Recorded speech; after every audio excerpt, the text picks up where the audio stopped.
Israel has retaliated against what Australia's done by expelling 3 diplomats.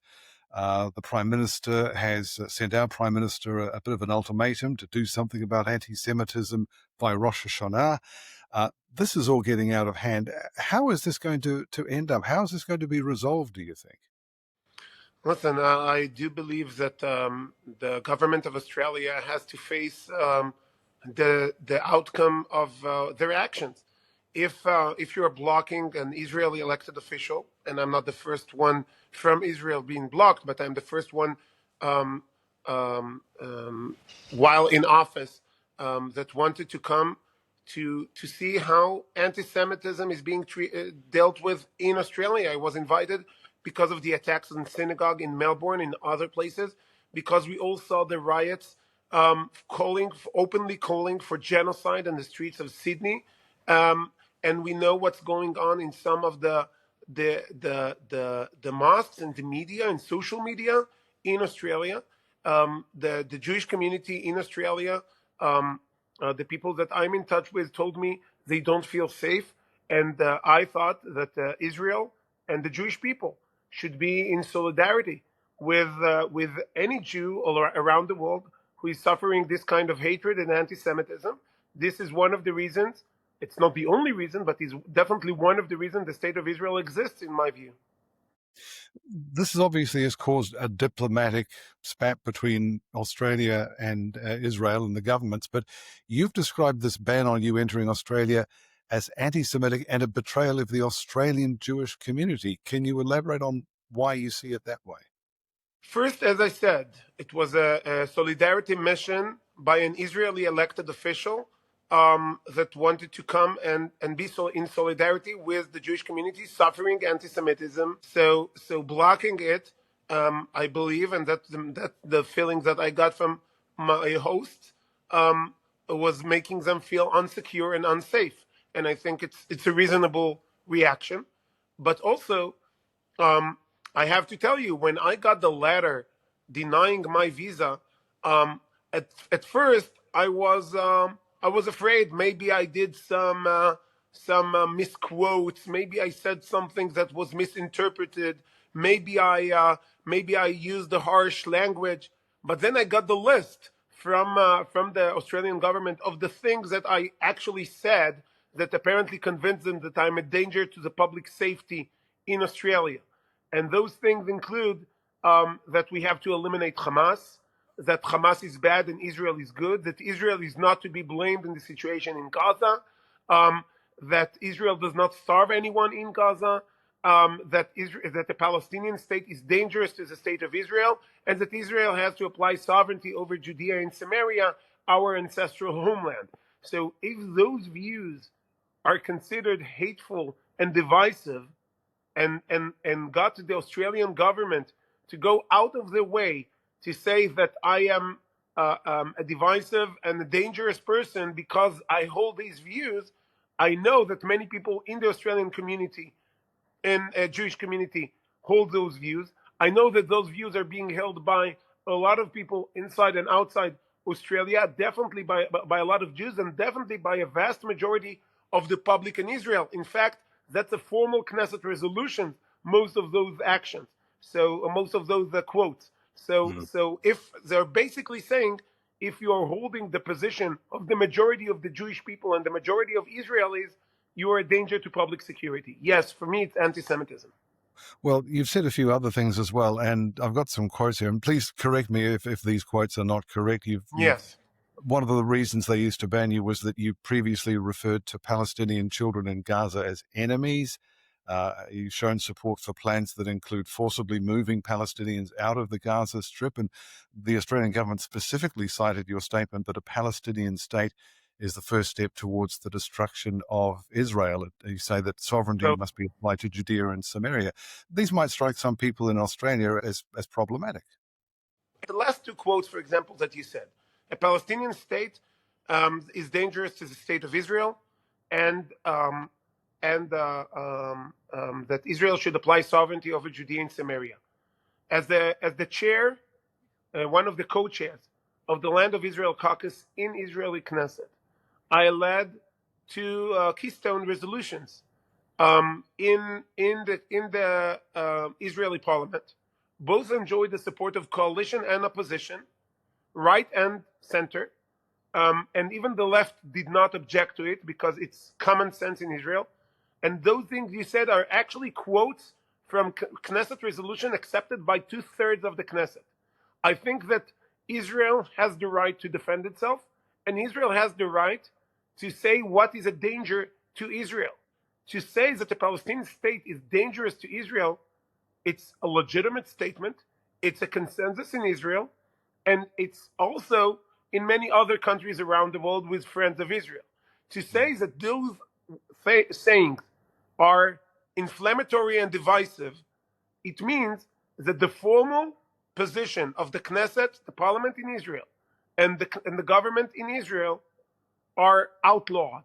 I think that's a terrible thing for anyone. Of course, Australian government can disagree with us about the Palestinian state, and I will be very happy to debate any Australian official or anyone on those issues and to have a civil discourse. But to say, to outlaw those kind of statements is actually trying to block discourse, to block free speech under threats of terror and anti-Semitism. You're saying that these views are pretty mainstream within Israel. Is there a gap in perception, perhaps, between people in Israel who've gone through a certain set of experiences and politicians in Australia who haven't? Is there just a gap of perception of what's realistic and what's not? First, again, it's legitimate. It's legitimate for different people to have different views. Even in Israel, people think that the Palestinian state, some people, very small minority, but they exist in Israel, that think that the Palestinian state is a good idea. I think that it's a grave danger to the state of Israel. I would never think to outlaw people from coming to Israel because they disagree with me on the Palestinian state issue. I would never think to outlaw these views in Israel, and I would never think to deny entrance to Israel by a formal elected official of any country, definitely any friendly country, because he holds the views about a two-state solution. Again, I can argue it's not two, it's not states, it's definitely not a solution. But that's democracy. You don't have to agree with everyone on anything. I believe at some point you did refer to Palestinian civilians and even children as enemies. I referred at the quote that misquoted, of course, and I saw a piece on this in Australian media.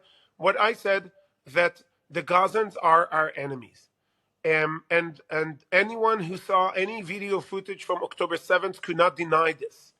Anyone who knows what the Palestinians think about October 7th and every poll that has been conducted, even in the Judea and Samaria, I'm not including Gaza in this, more than 80% of the population there say they support October 7th. Again, they don't support Palestinian state. I don't consider someone who wants a Palestinian state as my enemy because he wants a Palestinian state, despite the fact that I think it's a grave danger to the state of Israel. But they support October 7th, the atrocities, the rape, the murder, the beheading of children, the burning people alive. This is supported by 80% of Palestinians. I think to say that the Palestinians or the Gazans are our enemies because of this, I think it's not incitement. It's not against Arabs. It's not against Muslims. It's not against any protected group or specific group. It's about people that has taught themselves from age 0 that every Jew is a target for killing. Now, what I'm saying is not an opinion. What I'm saying is a fact. In Palestinian law textbooks in schools, they celebrate bombers, suicide bombers. They say that terrorists are the heroes. It's not, and I think that even the Palestinian the Australian Prime Minister, sorry, said it to the Palestinian Authority head. He said your textbooks are incitement for terror and for hatred for Jews per se. So to say that people that have been raised like this are our enemies, that's no. Keep in mind, I did not say Arabs or Muslims. I said Palestinians. And Palestinian as an ideology, Palestinians to Arabs is and especially into Arabs, even the Arabs living in the state of Israel are not are like the term Nazi to Germans. There are Germans, there are Nazis. To say that Palestinians, meaning people who are committed for the destruction of the state of Israel, are the enemies of the state of Israel, it's in the text. It's in the name. Why is this very simple and fact based opinion is the reason for incitement and hatred? Many Arabs in Israel are supporting this view. They know they don't call themselves Palestinians because they know, and they say if we call ourselves Palestinians, it means we are committed for the destruction of the state of Israel. We call ourselves Israeli Arabs, and of course, many of them, Bedouins and Druze and some Israeli Arabs are supportive of Israel, supportive of Israeli fight against Hamas. It's not about race and it's not about religion. What's the response been like from politicians, leaders, and people in Israel to this ban on you and the diplomatic war of words that was sparked by this? What's it done to Australia's reputation in Israel? First, coalition and opposition alike in Israel condemned the actions of the government of Australia. Even a famous opposition leader, Benny Gantz, said it, tweeted about it, and said that he does not agree with me, and it's okay. I'm a political figure. There is no need for anyone or for everyone to agree with me. It's okay. But and he said, but what Australia has done is shameful. The fact that they also ban people from not from my party. They banned a former minister, Ayelet Shaked, that she was in the coalition when I was in the opposition last time. We are not on the same side, and we are not in the same party. It's against people in Israel view it as it is.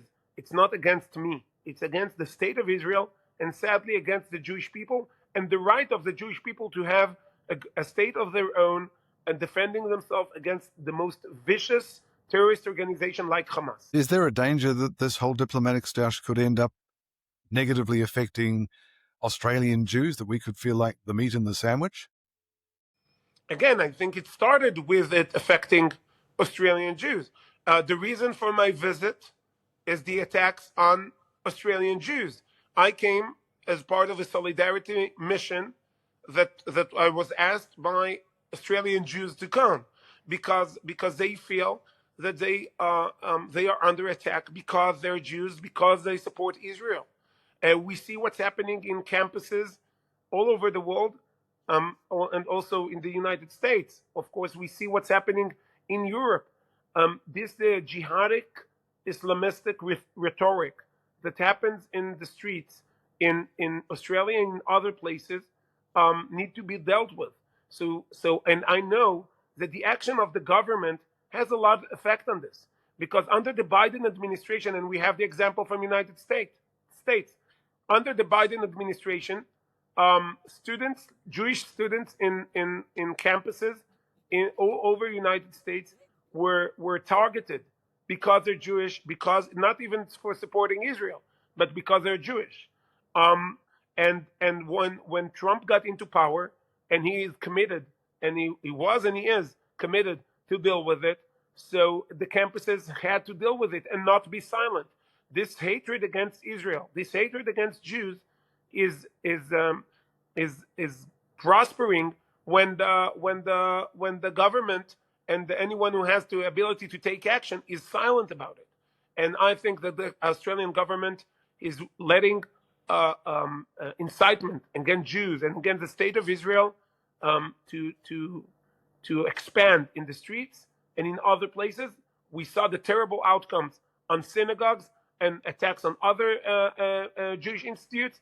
We have to make sure that it's not happening. And I think the role of the state of Israel, and it's also part of our basic laws, to make sure the Jews around the world feel safe. It's part of the mission statement of the State of Israel. And finally, what's your message to Jews here in Australia? So first, we are with you. We will always stand together with you, even if sadly and personally I need to do it through Zoom or through other means and not personally. Of course, I hope the government of Australia will return to its senses, but I don't know if to hope too much. But we are with you. We see what you're going through. And we see our objective in the State of Israel to show the world and, of course, the Jewish communities all around the world that terror is to be defeated, to defeat Hamas for you. So Israel will always be a safe place for Jews, and Israel will always be open for anyone of the choosing to make Aliyah, of course, but also the homeland of all Jews, that they know that we are there and we are fighting terror and we are fighting what we are fighting for the entire Jewish people. Thank you very much indeed. Thank you.